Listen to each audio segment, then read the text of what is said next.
This is Crosscut Reports. I'm Sara Bernard. Today, we're doing something a little different. It's a live version of Crosscut Reports, and it's all about the Washington state legislative session, which wrapped on April 23rd.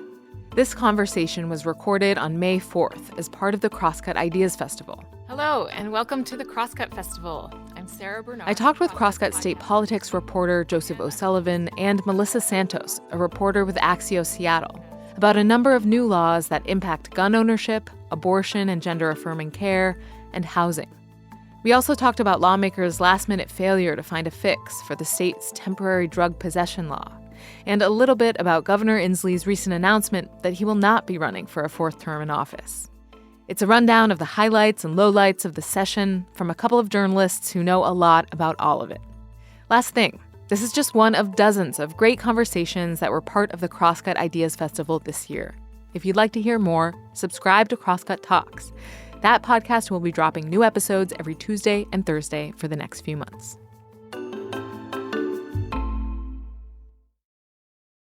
Melissa and Joe, welcome, and thanks so much for joining me today. Thank you for having us. Yeah, thank you. All right, so Joe, a lot has happened over these past months, a lot. I wanted to start by asking you what you think the biggest headline is to come out of the legislative session this year. Well, there's a lot of big stuff on housing, and lawmakers did a lot of big things overall, but I think the thing that really grabbed when you look sort of national headlines and stuff was the firearms restrictions that we passed here at the legislature. Three pretty big bills, but of course the ban on the sale or importation and distribution of assault weapons is kind of the biggest one, and that's the sort of thing that Democratic lawmakers have sponsored for years and years at the legislature. It's gone nowhere. Often, like other really ambitious firearms proposals, it sort of sat around. And this year was the year they felt they could move it, and they pushed it through. And the governor signed the law just recently. What does this new ban on assault weapons do exactly? What kind of weapons are we talking about, and what kind of restrictions? So the bill sort of creates a definition of what an assault-style weapon is, based on sort of components on the weapon, semi-automatic rifles, AR-15s, weapons like that. There's some, I believe, semi-automatic handguns and semi-automatic shotguns that are included in there as well. So those are no longer going to be available for sale in Washington state. If you already own one of those, you are still allowed to possess it. But you can't import them in, you can't transfer them, broadly speaking, and they can't be sold. Mm-hmm. And Melissa, Joe touched on this a little bit. I understand, the assault weapons ban, this is legislation that Governor Inslee, Attorney General Bob Ferguson specifically requested. This is legislation that Democratic lawmakers, some of them, have been leaning into for some years. Why do you think it passed now? Well, the lawmakers were pretty open last year saying we have a Democratic majority. We actually gained seats in a year when Democrats were thought to be destined to lose seats. They gained a seat or two, I think 2 total in the legislature. And they did that after they passed a ban on high capacity gun magazines. And one of the lawmakers, the Senate majority floor leader, I think in fact said to me is, we didn't face any electoral consequences for doing gun measures. The voters seem on board with what we're doing. We think we can go after an assault weapons ban, essentially. And that they did get a few more of an extra vote or two through that election. But more than that, it sort of said that this wasn't an issue that's going to hurt them at the ballot box, and people either support it or are okay with what they're doing. And they went forward and they did it. Mm-hmm. Yeah, Joe, I know you've done some reporting on this too. There's sort of like it seems like a sea change that's been going on in the past decade in Washington. I mean, it used to be that even Democratic lawmakers kind of didn't want to touch some of this stuff, right? Yeah. So a little bit of history. If you go back to the late 1990s, there was actually a statewide initiative to require trigger locks for handguns. And that ballot measure failed by 2-1 across the state. So to sort of give you some context. And then Democratic lawmakers would openly said for years after that, they didn't want to put new restrictions through. And then you started to see ballot measures get on the November ballots and approved before voters on firearms restrictions in 2014, 2016, and 2018. And then Democrats gained full control of the legislature starting in 2018, and started to do smaller gun restrictions, or maybe not as sweeping ones, and moving them through the legislature. And I think, to Melissa's point, last year's law banning high-capacity ammunition magazines, that's probably the first really big sort of restrictions that were put through the legislature. And then, of course, they led to this year. And there's the two other laws this year are, one creates some liability for firearms manufacturers, but another one will institute a 10-day waiting period for all would-be gun buyers, as well as requiring you to have a safety training certificate. So that's a pretty sweeping measure as well. It was rolled back, though. It is noteworthy that there originally was a permitting requirement in that bill that would have actually required people to get sort of a permit or a license to own a firearm. That was taken out. That was deemed, for whatever reason, too far to go, even though I believe some other states do have similar registration requirements. Mm-hmm. Right. I remember Inslee talking about that at the beginning of the session, sounding a lot more like a driver's license. But now it's a safety class? Yeah, you have to do a safety class, and you have to kind of show that you did that. So, I mean, arguably, maybe that's similar, but it is different than having to get an actual card to get a gun. Joe, not everyone supports this legislation.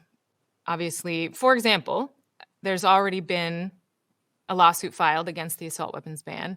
Can you tell us a little bit about that lawsuit, and what do your sources say about the likely outcomes of this suit? I guess your first question. So, the firearms community, it's nationally, sort of the states are splitting off, right? And you see conservative states rolling back the restrictions they have, while you see more progressive states putting forward, newer restrictions and more restrictions on guns. And with that sort of change, the Second Amendment Foundation, which is a Bellevue gun rights group, and other groups have spent a lot of time really focusing on court cases to overturn laws, and also to take cases up to the Supreme Court to see if there might be more rulings up there enshrining the Second Amendment and making it stronger, sort of on the record. So this is, can be seen sort of through that lens. And in Washington State, plenty of courts have upheld gun restrictions before. Our Democratic lawmakers say they styled our legislation off some other states that have already had and succeeded against court challenges. But of course, you never know what a court's going to do. And we do have a United States Supreme Court that is tilting more conservative these days. And it remains to be seen how their decisions up there, even maybe from another state, remains to be seen how they'll shape laws in our own states in the coming years. Let's close this section by talking about the big picture. Of course, we are kind of touching on that already, but big picture politically, I'd like to hear from both of you. Melissa, what do you think the political implications of this suite of firearms bills will be in Washington State going forward and potentially across the country? Well, we're the 10th state to enact something like this. Hawaii has a sort of unique law. All the states kind of have sort of unique laws, but the 10th state to ban some form of so-called assault weapons. And, that does put us in the, 20% of states that have done this, a minority of sort of blue states that have taken this step. And that really sort of fits in with what a lot of this session was about, to me, was sort of distinguishing Washington from some of the conservative states passing either loosening gun restrictions in some cases or not taking action, but in other areas as well, especially on abortion. And when it came to healthcare for transgender people, the state also was trying to distinguish itself on that. So we saw a lot of bills sort of protecting abortion access or trying to sort of push back against other states' laws. So it's almost as if the Democrats in the majority in Olympia, it's like their opponents were almost not even in the Capitol. It's so like the other states that are doing this stuff was sort of had this huge presence in Olympia this year, I think. And Joe, same question for you regarding firearms. What do you think the political implications of this suite of firearms bills will be in Washington State and elsewhere? I think Melissa hits the nail on the head, is that, Washington State's sort of taking sort of a stand and charting a course in the direction that it sees, the Democratic lawmakers want the laws to go. With guns, it's always a little difficult because, first of all, there's so many guns, right?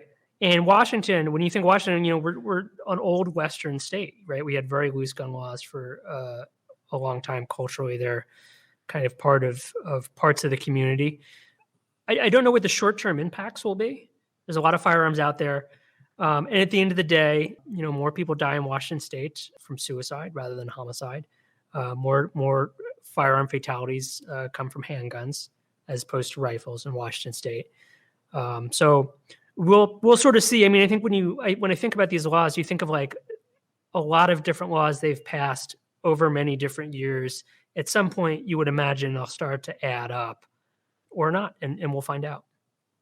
I do agree with the Democrats who thought they wouldn't get blowback. I think that's probably correct, given that the voters actually kind of led the way on gun control in our state with a bunch of initiatives between, I think, in the 2010s. So and in 2018, the voters passed a measure that raised the age to purchase semi-automatic rifles to 21. And they've been doing stuff like that. So the voters actually were ahead of the legislature on this a little. So I don't think there'll be some huge outrage with voters trying to get these people out. But I do think nationally people will be saying, look at Washington, this liberal left coast state, or look at what they're doing. And there'll be people saying that in our state too, but I don't know if there's enough of them to kind of unelect all the Democrats who did this.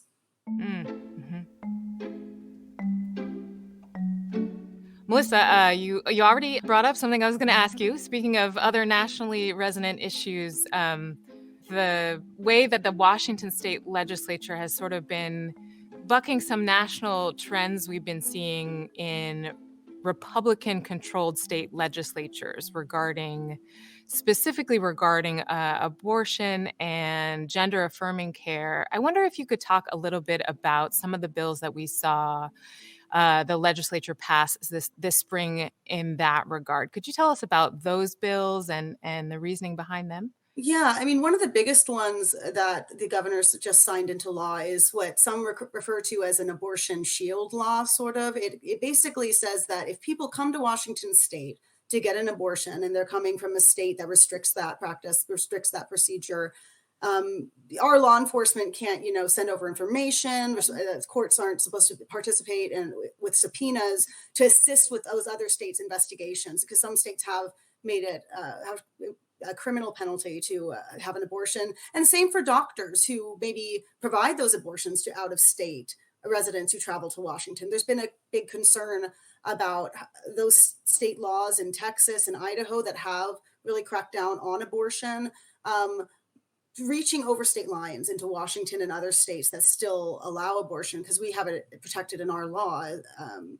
And so this is designed to sort of create a wall between Washington and those other states so that those laws can't reach over here. And it also applies to gender-affirming care that people may seek if they're transgender and want either some sort of medical treatment or that confirms their gender identity or conforms with their gender identity, to kind of support them there. We allow that sort of broadly and have been expanding even insurance coverage for that kind of care, while other states have been really limiting it, especially for minors. So these same bills that apply to abortion also will prevent other states that are investigating or trying to create legal liability for people who get gender-affirming care. It will protect those people from some of the reach of those laws if they come to Washington to meet with a doctor here. Yeah, it seems like a lot of these bills, if you kind of look at them on, the way that the vote lines up, they are really Democratic agenda items. I mean, they really do fall along party lines. Do you get the sense that Democrats feel like they've kind of gotten what they wanted on these issues? Do you get the sense that they might revisit any parts of these issues in the next session? I don't know. On abortion, I mean, they didn't get everything they might have wanted. For instance, Governor Inslee was talking about a constitutional amendment that would protect the right to abortion in our state constitution. That did not happen. It takes 2/3 vote of the legislature to amend the Constitution. And there are Republicans who exist in the legislature, and it's more than 1/3 of the legislature is Republican still. So that did not happen. And it never was going to happen, honestly, but it was something that the governor and others said would help provide greater protection to ensure future legislatures can't roll back our abortion protections. So they didn't get everything. I mean, will they revisit that? Perhaps, but it's always going to be a long shot. I'm trying to think if there's ever been a time when there's been that few Republicans who, largely have been anti-abortion in the legislature. There hasn't been less than a third Republicans than any time I can remember looking back. It's been a long time, at least. So. Mm-hmm. Mm-hmm. Well, now I want to keep moving. There's a lot that happened this session. I want to move on to another really huge issue for the country, but also certainly the state of Washington, and one that was not, in fact, dictated by the Democrats. There was a rare bipartisan effort this session to tackle the state's housing affordability crisis. Joe, could you first tell us about House Bill 1110 and the missing middle? What does that bill do, and why is it significant, would you say? Yeah, so this bill is sort of probably the keystone of a sort of a slate of housing bills that passed this year, surprising even some of their supporters. The bill starts to get rid of, single-family zoning and exclusionary zoning in cities that have kind of, dictated where people live and where people can't. And so House Bill 1110 weakened as it went through the legislature, but it still provides there for to be duplexes in a lot of neighborhoods across the state now, and also fourplexes and sixplexes up in larger cities, I believe. And so the idea is that, we're somewhere north of 200,000 homes short at the moment already, and we're continuing to fall behind every year for the people that live here and then also are going to move in the coming years. And in fact, legislative leaders, I think it was a Department of Commerce report, concluded that we're going to need another 1 million units of housing in the next 20 years or so. But zoning laws, housing legislation, it can be unpopular in neighborhoods. The cities resisted some of these proposals or sort of worked to kind of get them to a less ambitious place that they felt they could support. And there were other bills that passed this year too to streamline permitting and make that easier. And there was another bill to pass that start to address the systemic discrimination in housing, with people of color being locked out of neighborhoods for generations. It sort of also gets into single family zoning. So lawmakers got done sort of a surprising amount on this front this year. Yeah, and I was curious about that because I know some of your reporting had mentioned that some of these bills regarding density, regarding zoning, some of these bills or some versions of these bills had kind of been languishing for years before they were taken up this time. And I was curious, why do you think this session, what changed and why now? Well, two key bills failed last year, the middle housing proposal last year, as well as another one on accessory dwelling units, like backyard cottages, and legislation on that passed this year too. But what happened was that a bipartisan group of lawmakers got together with a sort of an eclectic group of organizations across the state, from very progressive organizations in Seattle, like the Sightline Institute and Fuse Washington, all the way to very conservative sort of institutions politically, usually like the Building Industry Association of Washington, and then trade unions like the Master Builders of King and Snohomish counties. And they all got together and signed a letter and said, look, we need to make some real progress on this this year. It's bad for low income people. This is contributed to historic systemic discrimination. It's bad for the business climate. There's reports out there saying that. And of course, you've got to consider about preserving Washington's agricultural land too, when you have a lot of sprawl. And so a lot of people came together and said, we need more density. And there are powerful interests that can often stop bills like that. But this year, lawmakers were able to get them past the finish line. Melissa, did you have any thoughts on that? I do. Yeah. I mean, I think that there also were some interesting carve-outs sort of created this year. There was initially this bill kind of would have required, fourplexes and sixplexes in, most cities over a certain size, and even duplexes in a lot of other smaller ones. And there's sort of some provisions in there now that allow cities to only apply these new density requirements, which are less stringent anyway. They're not requiring necessarily fourplexes and sixplexes in as many places as the earlier versions of the bill. But there's also this sort of position that cities could take, saying we only need to apply these increased density requirements to 3/4 of our residential lots. And I suspect a lot of cities will take advantage of that. And, that kind of, they can do that to say, some of these areas are at risk of displacing longtime residents in a way we don't want to see. I'm interested to see how many cities choose to apply this to only 75% of their city. And there's some hoops they have to go through to do that. But I think without that flexibility added to the bill, the cities may not have gotten on board in the same way to get this through the legislature. Mm. Also, Melissa, there were some big housing proposals that did not pass this session. First off, there was that $4 billion bond proposal that Governor Inslee was going to pass on to voters. There was, I believe, a real estate excise tax proposal. And then I'm a renter, so I was watching the proposal to put a cap on rent increases. None of those passed. So Melissa, I was wondering, what are your thoughts on why didn't these things pass? Anytime you're going to ask voters for something, I think legislators think about it very carefully. In this particular case, they wouldn't necessarily have directly raised any sort of tax on individual homeowners or renters to pass the governor's $4 billion plan to build housing. But it would have increased the state's debt level. That's why you would have needed to go to voters for permission. And, Republicans certainly argued, hey, this will kind of create some carryover effects where maybe there'll be taxes raised in other areas to kind of cover some of this debt service that this would incur.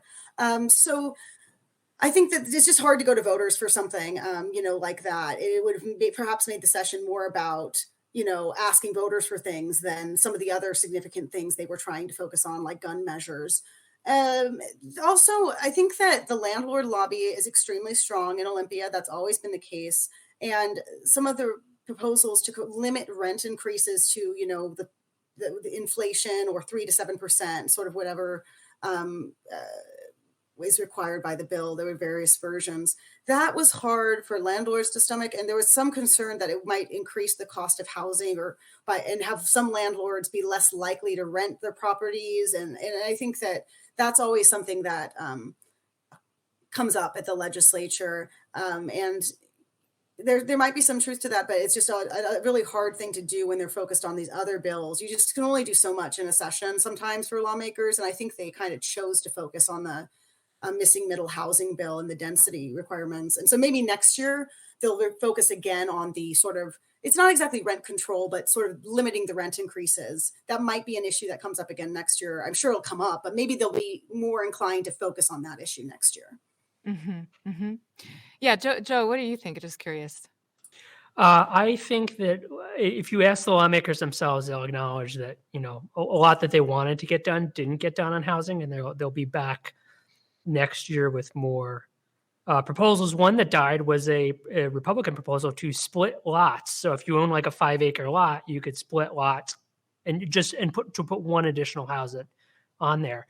And that's something that, another way to sort of create more ways to get more housing for people. That proposal will be back next year, I was told by Representative Andrew Marcus. To Melissa's point, when you sort of look about, they can't give everything all of their attention, and everything's got people opposed to it. And so some of the rental legislation died. And then, as I understand it, there was another housing bill on transit-oriented development that was moving. It was to make sure, more density in areas, especially in Puget Sound, where there's a lot of transit. And then that got caught up with some people trying to do some rent stuff within that bill too, to try and still get some of that through. And then I think that all got tangled up and that wound up stalling. But I know the transit-oriented development bill will be back next year. And I'm pretty sure some of the rent bills as well. All right. Yeah. So a lot more to do on housing. All right. Well, we got to get to audience questions, but there's another big topic I wanted to cover before we do. Speaking of things that did not pass, Some of the biggest news to come out of the 11th hour of the legislative session was the fact that lawmakers did not, as promised, come up with a fix to the Blake decision, or a resolution to the state's temporary drug possession law, which will sunset on July 1st unless they fix it. So we're in a bit of a drama there. Earlier this week, Governor Inslee did, in fact, announce he'd call a special session so that lawmakers can resolve this issue, maybe. Joe, could you briefly recap for us what happened at the very end of the session with that? Well, lawmakers went into the session in January knowing they wanted to get something done because there's a temporary law that everybody seems to agree isn't working very well, and that's going to end on July 1st. But the House and the Senate had sort of different approaches, and it's an interesting political issue because both Democrats and Republicans are split. House and the Senate is split on different approaches, and they couldn't get a deal through, but you had Senate Democrats, Senate Republicans, and House Republicans pretty much in agreement, but House Democrats weren't fully there on what was coming through the Senate, so they tried to sort of negotiate a compromise. And then around, I think, just before 8 o'clock on Sunday, the last day of the session, they put the bill on the floor, and Democrats didn't have the votes for it. There were no Republican votes, and Democrats couldn't find enough votes within their own majority to pass the bill. And so it sort of collapsed in a spectacular fashion. People were not very happy about it at the end of the night there. And so now they've got to come back and figure out some sort of thing that they can get everybody or enough people on board with, because for a lot of the proposals they've been considering, it's sort of the center that gives the majority, and you'll see conservative Republicans and progressive Democrats drop off of a lot of the compromise measures. It's a politically tricky thing. For sure. I mean, what specifically are they arguing about exactly? I mean, I know, criminal justice, drug possession can be a politically tricky issue. What specifically is it falling apart around? Joe, do you want to handle that one, or you want me to? Sure. Go ahead and jump in, Melissa, whenever you want. Yeah, I mean, the level of criminal penalty. I mean, there are folks, including the ACLU, the American Civil Liberties Union of Washington, that think that drug possession should be totally decriminalized. And there are people in the legislature who also would prefer that path. And what we have now is a law that right now, the temporary law that you said is expiring July 1st, it makes drug possession a misdemeanor, not a felony like it was before the state Supreme Court struck down that law. But there's also, a sense that something else needs to happen here. And so there are folks that want to keep it a misdemeanor and kind of create a better system for sort of directing people to treatment, because right now it's difficult to track that, even though the law says people should be sent to treatment currently as opposed to get the charge just dropped on them. But others think it should be gross misdemeanor. So that was a lot of the debate. Gross misdemeanor versus misdemeanor. Gross misdemeanor could mean more like jail time of up to a year. And there's some that just felt that was way too harsh of a penalty, especially people who really would like to see it totally decriminalized. That was just a no-go for them. It still wasn't going to be a felony. None of the Democrats, I think, were going to try and make it a felony again. That's what Republicans, some of them wanted, to be honest. But that just debate between whether it should be a simple misdemeanor, which is a much lower penalty, lower fine, lower jail time, versus a gross misdemeanor was the core thing that I think they couldn't agree on. There's a lot of complicated parts of the bill with treatment as well, but I think that criminal penalty, it was just, they disagreed too much over it. Yeah, and the crux of that is we're talking about like what criminal penalty should there be, if any, is the question is like, how do you, like, what will compel people to get treatment? Because even a lot of Republicans will say, there's some Republicans that would like to return to a felony, but even a lot of Republicans say, we don't want to throw people up into prison. That's not working. We need to find a way to get people treatment they need. But how do you actually get somebody to go into treatment who doesn't want to? And how do you track that? In the current law right now, the temporary law that's about to expire, and Melissa, correct me if I'm wrong, but it was something like it's a misdemeanor, but the first 2 times you would be arrested, the officer's supposed to direct you to voluntary treatment. But the different cities don't even track who's giving out those referrals or not. And if they completed it. I mean, that's the other thing that's been a concern. Yeah. Prosecutors don't necessarily know how many times before they've gone to treatment. How many offenses are we at now? That's been a problem. So it's very complicated. And now, so they didn't figure it out by the end of the official session. I understand Governor Inslee has announced at least that he's going to call for a special session. What happens next? So the idea is that they're going to figure it out by July 1st. Are they going to figure it out? Probably, maybe not. What happens if they don't? What do you guys think? I guess I was sort of thinking about this morning. I could be wrong, but I think there's sort of three scenarios. They could not figure it out once again, which would be like a more spectacular failure than what they just did. So I imagine that's probably not going to happen. So then the question is, do the House Democrats sort of come around to the position of the other three caucuses and they just pass the gross misdemeanor bill, maybe with some more drug treatment elements? I don't know. Or they hammer out a completely new deal between Republicans and Democrats, House and Senate.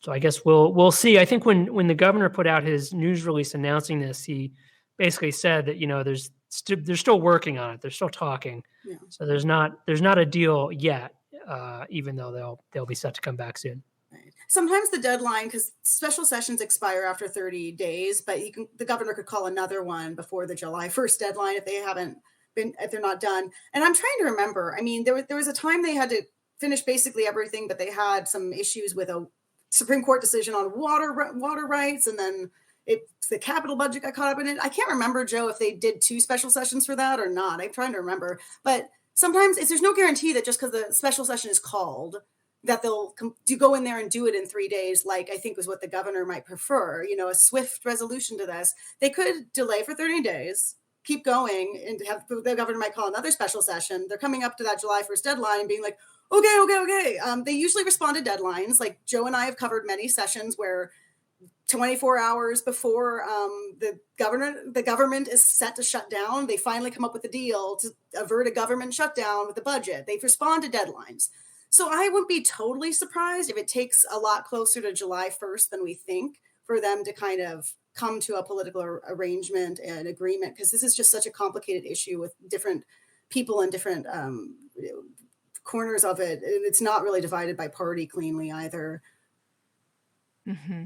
Or we just have no penalties for drug possession come July 1st. And then the cities, and I've been writing some about this, and I think others have been writing as well.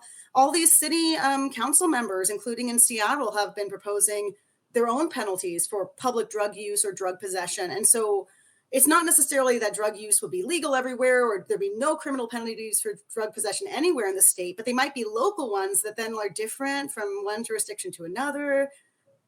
Yeah, I think at the end of the day, that's probably the thing that will get them to reach a deal, presuming they get a deal, because I think that's the, how do you have a state where you go county from county and the drug laws are going to be different in city to city, and I think they want to avoid that.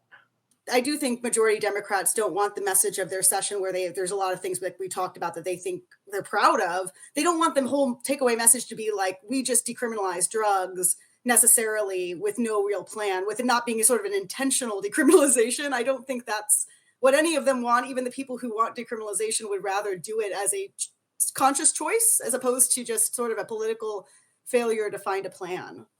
Right. That makes sense. That makes sense for sure. All right. We got a lot of audience questions. I want to get to the audience questions. There's so many. Here we go. Well, yeah, let's talk about Inslee a little bit because he has announced that he's not running in 2024 for an unprecedented 4th term. So that's kind of a big deal. Here's one version of that question. What do you think the domino effect will be now that Inslee isn't running again? Who will run for what? And what positions will open up? Joe and I both written about this, so Joe, you can take it if you want. I don't know. It's well, I'm just going to refer to your work probably because you did a story this week already. I did, and then right? I think I did the whole. I did a few versions for Crosscut, even of the like. Here's what might happen if Inslee runs for president and then gets a cabinet position, and all these things that were sort of speculated over time. We all know, and now it's been made official that Attorney General Bob Ferguson wants to run for governor, and in fact, he has created a campaign committee to run for governor now. It says it's exploratory, but it's a committee to raise funds for a governor run. So he's pretty much running at this point. And there's a lot of people who want to run for attorney general. I mean, State Senator Manka Dhingra, who is chairs the Senate Law and Justice Committee in the state Senate, has told for a couple of years has been interested. Former Seattle City Council member Lorena Gonzalez was interested a few years ago. I don't know if she still is. There's going to be a lot of trying to get Attorney General, and that in turn is going to open up a lot of positions either in the legislature and city councils. And so everything's been kind of bottled up with Inslee seeking a third term, which was also really rare. So I think there's just going to be a lot of shifting around because a lot of people are going to run for this stuff who won't get it. And then their positions will be open in some cases, a lot of the cases anyway.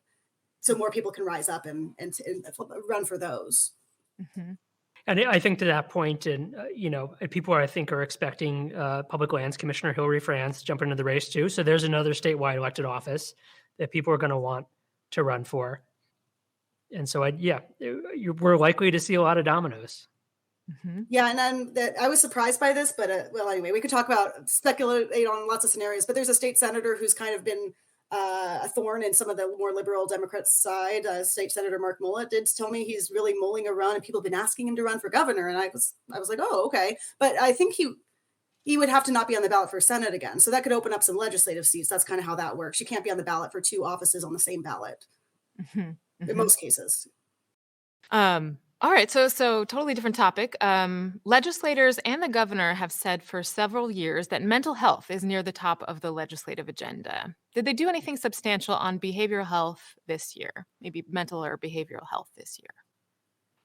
They put more money into behavioral health this year, and also to address, again, the True Blood decision, which was one of two court rulings in the last decade that really sort of laid bare the deficiencies in our state's mental health system. But the fact that court decision on True Blood, I think, came down in 2014, and here we are almost 10 years later, and the state's still struggling to respond to that. And just to be clear, I'm reaching back into my memory, but that was the court decision about warehousing people in jails who need a competency and restoration services or evaluations before they can go to trial. We just have a sort of a broken pipeline for treatment, and lawmakers and the governor have been putting a lot of money into this for a lot of years now. They've sketched out a behavioral health plan to put more facilities all over the state and boost the number of beds, but it's been a struggle for them to get there. So we'll see. And I think the drug issue has also complicated this because a lot of beds, there's specific beds for drug treatment, but behavioral health is sort of an umbrella term that kind of covers both drug treatment in some cases and mental health services. And I think the focus on trying to ensure that drug treatment's available has kind of siphoned off some of the energy for some of the mental health work, even though it's still happening. And I think that Blake holdup also is going to kind of slow down some of the investments in treatment beds and some of the facilities as well that could have been built. Mm-hmm. This might be just your guys' opinion, but interesting question. What's the biggest issue the state legislature isn't tackling, and why aren't they? Well, before this year, I would say housing.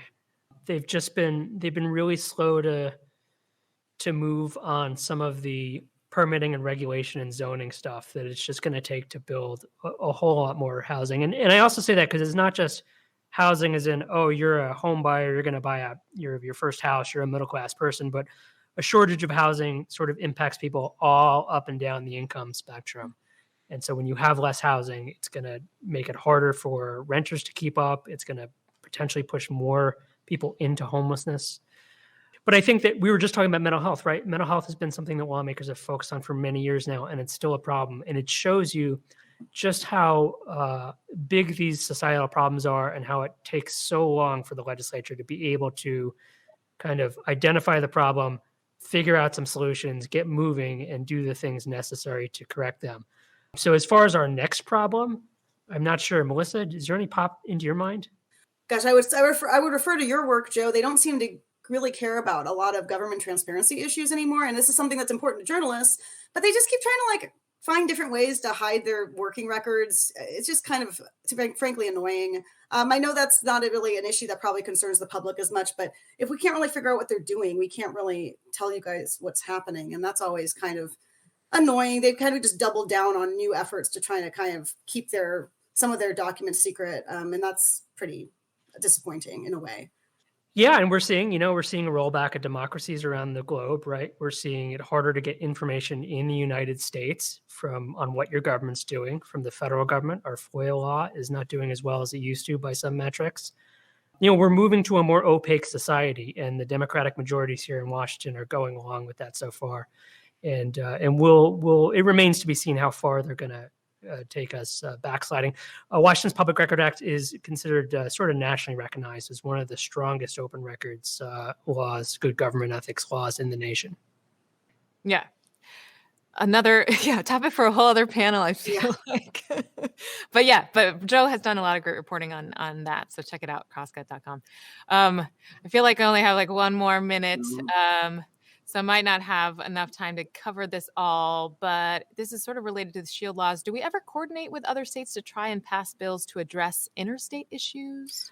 I think we have on climate change. There's even, and taxes actually even. And the bills don't always necessarily pass, but earlier this year, there were many states that introduced a wealth tax to kind of target people with a billion plus or something in assets. And many states were part of introducing bills the same day. And on climate change, sometimes we are coordinating with California, trying to kind of make sure when we do carbon exchange markets, I'm not using the right terms now because I'm sort of rushing, but when we're doing cap and trade and stuff, that we are not creating a system that doesn't jibe with other states. Yeah, in fact, the cap and trade law, I think, in theory, it's going to start to work with other states like California. I think I was even told Quebec, their law in Canada too, and the idea is to start to build that network where those states are working in concert. And on other things, we might build a bridge finally with Oregon over the Columbia River, which is that one's needed. And then I think to Melissa's to earlier, what she was talking about abortion and gender-affirming care too, Idaho is an interesting example because it really is where you see the places where the states are starting to split apart a little. I mean, Idaho is right next to us. A lot of people come here for medical treatment and medical care. And our laws, our SHIELD law on abortion and transgender affirming care comes as they are passing criminal penalties. You really see these ideological differences. That's a fault line, the Idaho-Washington border. And we're going to see more of that stuff, I think, in coming years. Absolutely. All right. On that note, I think we are officially out of time. Thank you so much to the panelists for sharing their thoughts. Thank you to the audience for joining us today at the Crosscut Festival.